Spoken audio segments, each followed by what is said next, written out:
பாராளுமன்ற நிலையியல் கட்டளை சட்டம் 27(2) அமைவாக பொதுமக்கள் பாதுகாப்பு பாராளுமன்ற அலுவல்கள் அமைச்சரிடம் கேட்கப்படுகின்ற வினாக்கள். கௌரவ பொதுமக்கள் பாதுகாப்பு மற்றும் பாராளுமன்ற அலுவல்கள் அமைச்சர் அவர்களே, வடக்கு மாகாணத்தில் புற்றுநோயால் பாதிக்கப்பட்ட நோயாளர்களுக்கான ஒரே ஒரு புற்றுநோய் வைத்தியசாலையாக தெல்லிப்பளை வைத்தியசாலை அமைந்திருக்கிறது.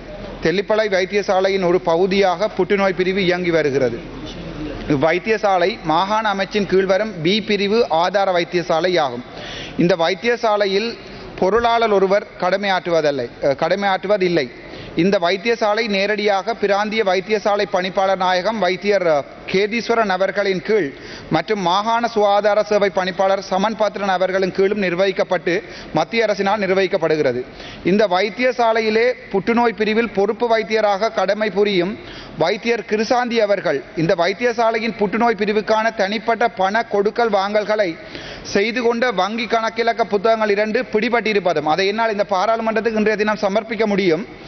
அது தவிரவும் வைத்தியர் கேதீஸ்வரன் அவர்கள் புற்றுநோய் பிரிவுக்கான மாகாண பொதுச் செயலாளர் அவர்கள் அனுமதியின்றி 30 மில்லியன் பெறுமதியான கட்டட ஒப்பந்தம் ஒன்றை முறையற்ற விதத்தில் மேற்கொண்டிருப்பதும் ஆரம்பகட்ட விசாரணைகளிலிருந்து தெரிய வந்திருந்தும் இதுவரை சுகாதார அமைச்சினூடாகவும் அதே நேரம் இளஞ்ச ஊழல் ஆணைக்குழுவாலும் 2025 ஆண்டு 6ஆம் மாதம் 3ஆம் தேதி கிட்டத்தட்ட 1.5 மாதங்கள் கடந்து முறையிட்ட வழக்கு பதிவு செய்யப்பட்ட பின்பும் கிட்டத்தட்ட 1.5 மாதங்களாக எந்த நடவடிக்கையும் மேற்கொள்ளவில்லை.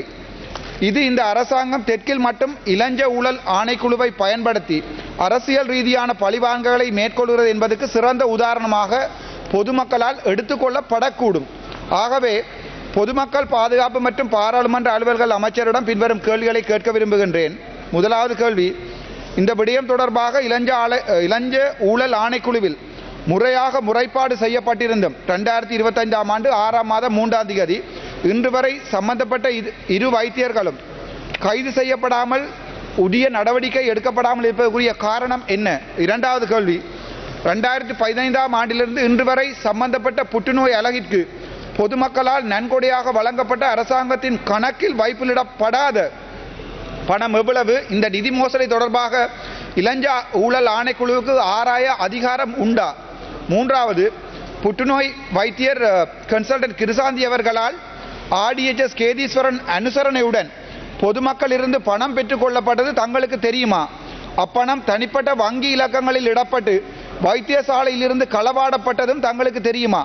தெரிந்திருந்தும் ஏன் இன்று வரை நடவடிக்கை எதுவும் எடுக்கவில்லை? நான்காவது கேள்வி, ஒரு வைத்தியசாலையின் கன்சல்டன் ஒருவர் பொதுமக்களிடமிருந்து நன்கொடையினை வைத்தியசாலை நிர்வாகத்துக்கு தெரியாமலும் அதற்கு பொறுப்பாக இருக்கின்ற ஆர்டிஎச்எஸ் கேதீஸ்வரன் அனுசரணையுடன் மற்றும் பிடிஎச்எஸ்க்கு தெரியாமலும் பெற்றுக்கொண்டு நிதி நடவடிக்கையில் ஈடுபட முடியுமா?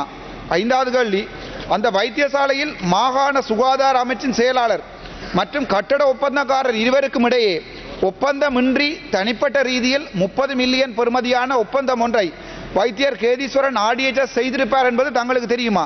செய்திருக்கிறார் என்பது தெரியுமா? அவ்வாறான ஒப்பந்தம் லஞ்ச ஊழல் ஆணைக்குழுவிற்கு முறைப்பாடாக என்னால் வழங்கப்பட்டும் ஏன் இதுவரை எந்த ஒரு நடவடிக்கை எடுக்கப்படவில்லை என்பதை கூற முடியுமா? ஆறாவது கேள்வி, இந்த விடயங்கள் தொடர்பாக மாவட்ட ஒருங்கிணைப்பு குழு கூட்டங்களிலும் பாராளுமன்றத்திலும் மேலதிகமாக லஞ்ச ஊழல் ஆணைக்குழுவிலும் முறைப்பாடு செய்யப்பட்டு இதுவரை சம்பந்தப்பட்ட வைத்தியர் இருவரும் கைது செய்யப்படாதது ஏன்? ஏழாவது கேள்வி, தங்களுடைய அரசாங்கம் இவ்வாறான திட்டமிட்ட ஊழல்களுக்கு எந்த நடவடிக்கை எடுக்காமலும் விசாரணை மேற்கொள்ளாமலும் இருப்பதற்குரிய காரணம் என்ன? எட்டாவது கேள்வி, இனிமேலாவது இது தொடர்பாக விசாரணைகள் மேற்கொள்ளப்பட்டு சம்பந்தப்பட்ட கணக்கிலக்கம் ஆராயப்பட்டு கட்டட ஒப்பந்தம் ஆராயப்பட்டு அவர்களை கைது செய்து நீதிமன்ற நடவடிக்கைகளுக்கு உட்படுத்த முடியுமா? இன்றேன். நன்றி.